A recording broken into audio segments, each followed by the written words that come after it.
Dober dan. Danes bomo govorili o pogodbi o zaposlitvi. Za nekaj pomembnih in koristnih nasvetov smo prosili izkušenega odvetnika Zorana Korenčana iz Ljubljane.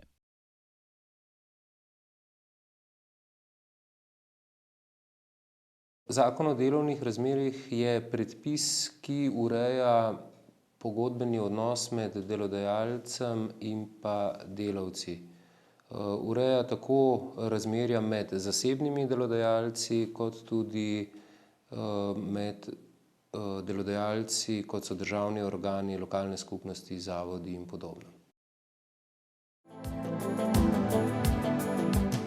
V zakonu o delovnih razmerjih je tako na primer določeno, kakšna mora biti pogodba o zaposlitvi sklenjena med delavcem in delodajalcem, kakšne so pravice in obveznosti tako delavca kot delodajalca.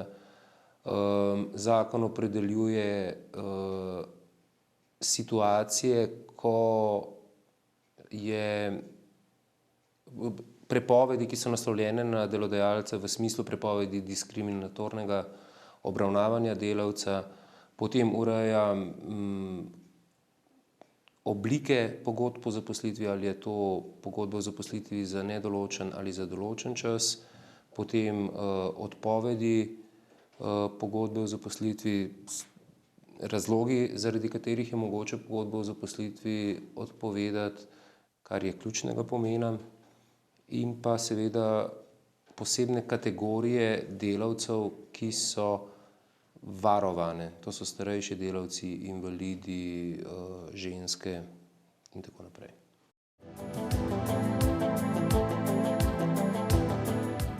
Zakon glede same pogodbe o zaposlitvi predvideva, da mora biti ta v pisni obliki. Namen seveda takšnega predpisa je v tem, da se pravice in obveznosti obeh, tako delodajalca kot delavca, čim bolj jasno in nedvoumno izrazijo v pisni obliki. Taka pogodba o zaposlitvi mora imeti navedbe obeh pogodbenikov in njunih bivališč oziroma sedeža. Mora vsebovati, kdaj bo delavec nastopil na delo, opis delovnega mesta, kraj, kjer bo delavec opravljal delo, navedbo, ali gre za pogodbo o zaposlitvi za nedoločen ali za določen čas, višino plače seveda, odmore, letne počitke.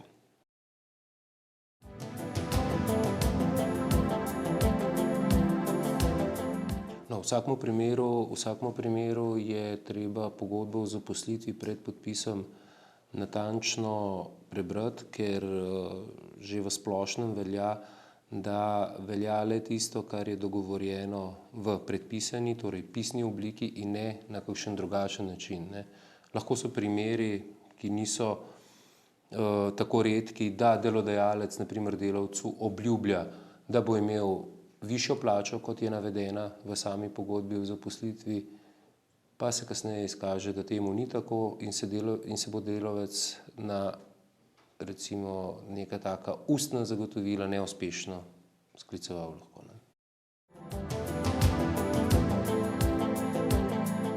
Ja, ravno v taki situaciji, ko delodajalec obljublja nekaj več, kot pa je predvideno v samem pisnem predlogu pogodbe, v takšnem primeru je seveda koristno, da se delavec oziroma pretendent za določeno delovno mesto posvetuje tudi s svojim odvetnikom ali drugim pravnim svetovalcem. V glavnem, nedvomno je, da bo veljalo tisto, kar je zapisano v taki pisni pogodbi, in ne neki ustni dogovori.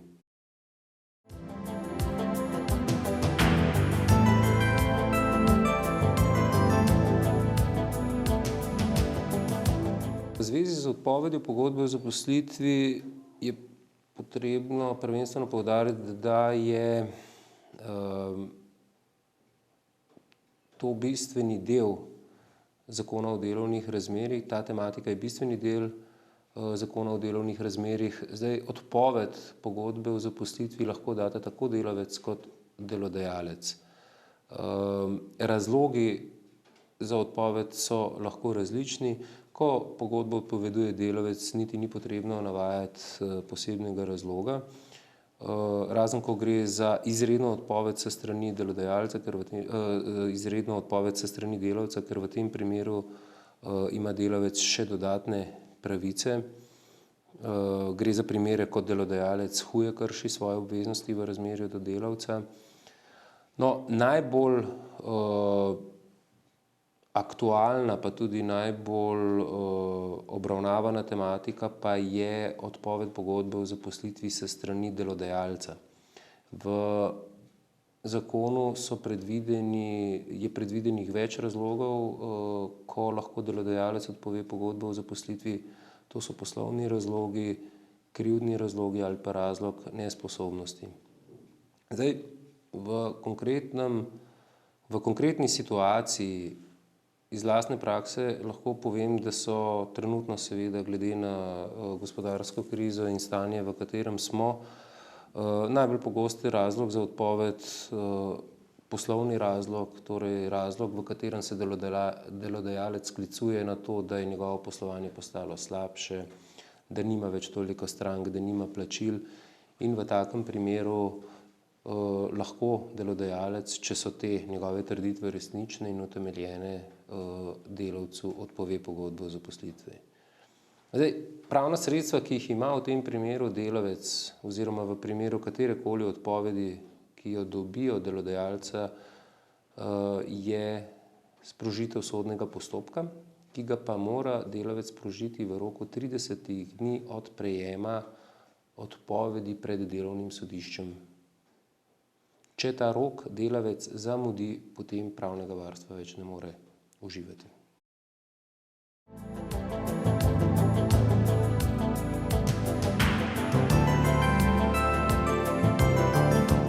Kar se tiče tako sklenitve kot prenehanja pogodbe o zaposlitvi z invalidom, je poudariti, da Zakon o delovnih razmerjih predvideva, da delodajalec lahko invalidu odpove pogodbo o zaposlitvi zgolj pod pogoji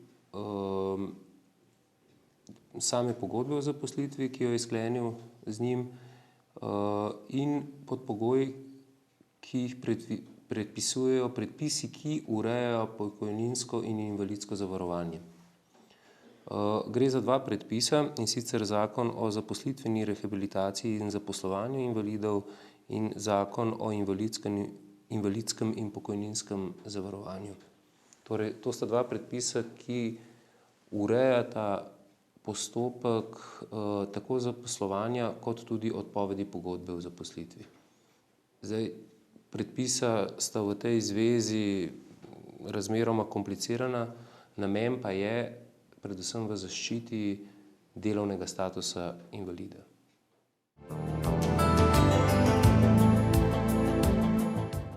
Hvala, ker ste bili z nami v oddaji Pravni kotiček. Pridružite se nam tudi prihodnjič, ko bomo govorili o razvezi zakonske zveze. Nasvidenje torej 15. marca.